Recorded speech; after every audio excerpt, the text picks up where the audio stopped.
मिक्सरचा आवाज जर रात्री उशिराने आपल्याकडे आला तर समजायचं उद्या आपल्याकडे नाश्त्याला इडली आहे. आणि तसंच झालं. आज आहे आमच्याकडे नाश्त्याला इडली.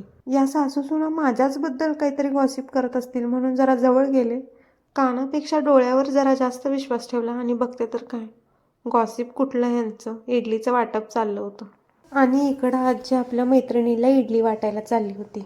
आजी नव्हती त्यावेळेत आजीच्या मैत्रिणींनी व्हिजिट दिली. मग मी माझे स्पेशल स्किल्स वापरून चहा करून दिला. असं नको ना व्हायला, उद्या आजी आली की सांगायला तुमच्या नातीने काहीच नाही केलं. इकडे या प्रियला पायाचा मसाज करायला सांगितला. मसाज राहिला बाजूला, ही पायाची बोटच ओढत बसली. बोटं हातात घेत्या का काय म्हणून पाय बाजूला केला. घरात झोपून झोपून कंटाळा आला म्हणून गाडी काढून फिरायला गेल्यावर पण तिथं पण झोपच लागली.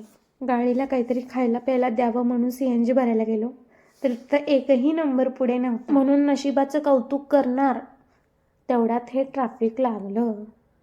मग काय, दुसऱ्या साईडने घरी निघालो.